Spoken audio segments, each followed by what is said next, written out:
राधे दोस्तों। तो पिछली वीडियो में हमने शरीर के बारे में पढ़ा था कि शरीर के धर्मों को अपने में अध्यारोपित करके अज्ञानी लोग आत्मा को मारने वाला कर्ता मान लेते हैं, इसलिए उनको उन कर्मों का फल भोगना पड़ता है। संबंध पूर्व श्लोक में यह कहा है कि आत्मा किसी के द्वारा नहीं मारा जाता। इस पर यह जिज्ञासा होती है कि आत्मा के द्वारा नहीं मारा जाता, इसमें क्या कारण है। इसके उत्तर में भगवान आत्मा में सब प्रकार के विकारों का अभाव बतलाते हुए उसके स्वरूप का प्रतिपादन करते हैं। श्लोक 20 न जायते म्रियते वा कदाचिन्नायं भूत्वा भविता वा न भूया अजो नित्य शाश्वतोयम पुराणो न हन्यते हन्यमाने शरीरे। यह आत्मा किसी काल में भी ना तो जन्मता है और ना मरता ही है, तथा न यह उत्पन्न होकर फिर होने वाला ही है, क्योंकि यह अजन्मा, नित्य, सनातन और पुरातन है। शरीर के मारे जाने पर भी यह नहीं मारा जाता। प्रश्न उठता है, ना जायते म्रियते, इन दोनों क्रियापदों का क्या भाव है। इनसे भगवान ने आत्मा में उत्पत्ति और विनाश रूप आदि अंत के दो विकारों का अभाव बतलाकर उत्पत्ति आदि छयों विकारों का अभाव सिद्ध किया है, और इसके बाद प्रत्येक विकार का अभाव दिखलाने के लिए अलग अलग शब्दों का भी प्रयोग किया है। अगला प्रश्न उठता है, उत्पत्ति आदि 6 विकार कौन से हैं और इस श्लोक में किन किन शब्दों द्वारा आत्मा में उनका अभाव सिद्ध किया है। पहला उत्पत्ति अर्थात जन्मना, दूसरा अस्तित्व अर्थात उत्पन्न होकर सत्ता वाला होना, तीसरा वृद्धि अर्थात बढ़ना, चौथा विपरिणाम अर्थात रूपांतरण को प्राप्त होना, पांचवा अपक्षय अर्थात क्षय होना या घटना, और छठा विनाश अर्थात मर जाना। ये 6 विकार है। इनमें से आत्मा को अजा अजन्मा कहकर उसमें उत्पत्ति रूप विकार का अभाव बतलाया है। अयम भूत्वा भूया न भविता अर्थात यह जन्म लेकर फिर सत्ता वाला नहीं होता, बल्कि स्वभाव से ही सत है, यह कहकर अस्तित्व रूप विकार का पुराना, चिरकालीन और सदा एक रस रहने वाला कहकर वृद्धि रूप विकार का शाश्वत अर्थात सदा एक रूप में स्थित कहकर विपरिणाम का नित्य अर्थात अखंड सत्ता वाला कहकर क्षय का, और शरीरे हन्य माने ना हन्यते अर्थात शरीर के नाश से इसका नाश नहीं होता, यह कहकर विनाश का अभाव दिखलाया है। मतलब शरीर का कभी नाश नहीं होता। संबंध 19वें श्लोक में भगवान ने यह बात कही है कि आत्मा ना तो किसी को मारता है और ना किसी के द्वारा मारा जाता है। उसके अनुसार 20वें श्लोक में उसे विकार रहित बतलाकर इस बात का प्रतिपादन किया कि वह क्यों नहीं मारा जाता। अगले श्लोक में यह बतलाते हैं कि वह किसी को मारता क्यों नहीं। श्लोक 21 वेदा विनाशिनम नित्यम या एनमजमव्ययम कथम स पुरुषः पार्थकम घातयति हन्तिकम। हे प्रथापुत्र अर्जुन, जो पुरुष इस आत्मा को नाश रहित, नित्य, अजन्मा और अव्यय जानता है, वह पुरुष कैसे किसको मरवाता है और कैसे किसको मारता है। प्रश्न उठता है, इस श्लोक में भगवान के कथन का क्या अभिप्राय है।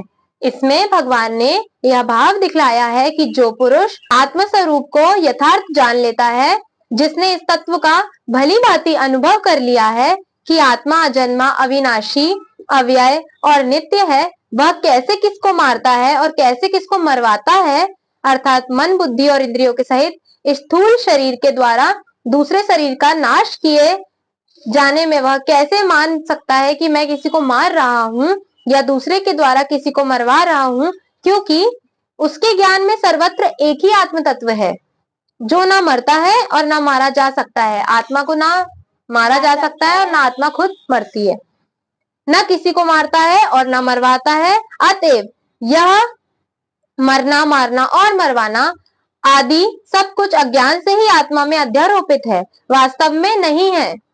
अतः किसी के लिए किसी भी प्रकार शोक करना नहीं बनता। संबंध यहाँ यह शंका होती है कि आत्मा नित्य और अविनाशी है, उसका कभी नाश नहीं हो सकता, अतः उसके लिए शोक करना नहीं बन सकता, और शरीर नाशवान है, मतलब शरीर का नाश होना निश्चित है, उसका नाश होना अवश्यंभावी है, अतः उसके लिए भी शोक करना नहीं बनता। यह सर्वथा ठीक है। किंतु आत्मा का जो एक शरीर से संबंध छूटकर दूसरे शरीर से संबंध होता है, उसमें उसे अत्यंत कष्ट होता है, अतः उसके लिए शोक करना कैसे अनुचित है, इस पर कहते हैं। श्लोक 22। वासांसि जीर्णानि यथा विहाय नवानि गृहाति नरे अपराणि तथा शरीराणि विहाय जीर्णान्यानि संयाति नवानि देहि। जिस प्रकार मनुष्य पुराने वस्त्रों को त्याग कर नए वस्त्र धारण करता है, उसी प्रकार आत्मा पुराने तथा व्यर्थ के शरीरों को त्याग कर नवीन भौतिक शरीर धारण करता है। समझ में आया कि आत्मा क्या करती है? जिस शरीर को छोड़ती है तो फिर वो क्या करती है? दूसरे शरीर में प्रवेश करती है, पुराने शरीर को छोड़कर नए शरीर को धारण कर लेती है। तात्पर्य है कि अणु आत्मा द्वारा शरीर का परिवर्तन एक स्वीकृत तथ्य है। आधुनिक विज्ञानी जन तक जो आत्मा के अस्तित्व पर विश्वास नहीं करते, पर साथ ही हृदय से शक्ति साधन की व्याख्या भी नहीं कर पाते, उन परिवर्तनों को स्वीकार करने को बाध्य है जो बाल्यकाल से कौमारावस्था और फिर तरुणावस्था तथा वृद्धावस्था में होते रहते हैं। वृद्धावस्था से यही परिवर्तन दूसरे शरीर में स्थानांतरित हो जाता है। इसकी व्याख्या एक पिछले श्लोक में की जा चुकी है। अणु आत्मा का दूसरे शरीर में स्थानांतरण परमात्मा की कृपा से संभव हो पाता है। परमात्मा अणु आत्मा की इच्छाओं की पूर्ति उसी तरह करते हैं जिस प्रकार एक मित्र दूसरे मित्र की इच्छा पूर्ति करता है। मुंडक तथा श्वेताक्षुत्तर उपनिषदों में आत्मा तथा परमात्मा की उपमा दो मित्र पक्षियों से दी गई है जो एक ही वृक्ष पर बैठे हैं। इनमें से एक पक्षी अणु आत्मा वृक्ष के फल को खा रहा है और दूसरा पक्षी अपने मित्र को देख रहा है। यद्यपि दोनों पक्षी समान गुण वाले हैं, किंतु इनमें से एक भौतिक वृक्ष के फलों पर मोहित है, किंतु दूसरा अपने मित्र के कार्यकलापों का साक्षी मात्र है। कृष्ण साक्षी पक्षी है और अर्जुन फल भोगता पक्षी। मतलब कृष्ण क्या है? जो होता जा रहा है सामने वो देख रहे हैं, उसके साक्षी है, और अर्जुन क्या है? उसके फल को भोगने वाला है। यद्यपि दोनों मित्र सखा हैं, किंतु फिर भी एक स्वामी है और दूसरा सेवक है। स्वामी कौन है? भगवान श्री कृष्ण, और सेवक अर्जुन।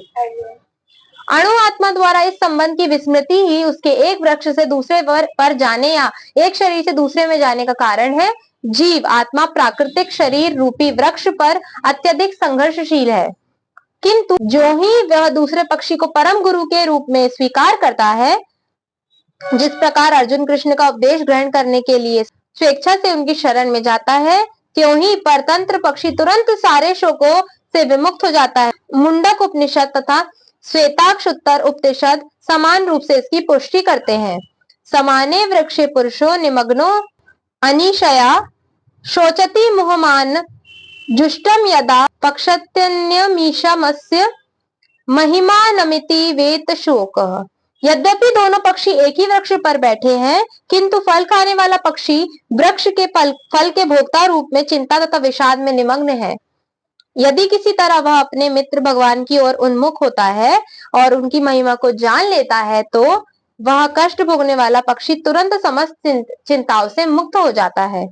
अब अर्जुन ने अपना मुख अपने शाश्वत मित्र कृष्ण की ओर फेरा है और उनसे भगवत गीता समझ रहा है। इस प्रकार वह कृष्ण से श्रवण करके भगवान की परम महिमा को समझ कर शोक से मुक्त हो सकता है। यहाँ भगवान ने अर्जुन को उपदेश दिया है कि वह अपने पितामह तथा गुरु के देहांतरण पर शोक प्रकट ना करे, अपितु उसे इस धर्म युद्ध में उनके शरीरों का वध करने में प्रसन्न होना चाहिए, जिससे वे सब विभिन्न शारीरिक कर्म फलों से तुरंत मुक्त हो जाएं। बलिवेदी पर या धर्म युद्ध में प्राणों को अर्पित करने वाला व्यक्ति तुरंत शारीरिक पापों से मुक्त हो जाता है और उच्च लोक को प्राप्त होता है। अतः अर्जुन का शोक करना युक्ति संगत नहीं है। आज का श्लोक यहीं संपन्न होता है। राधे राधे। अगर आपको हमारी वीडियो पसंद आए तो please like, share and subscribe कीजिए। धन्यवाद।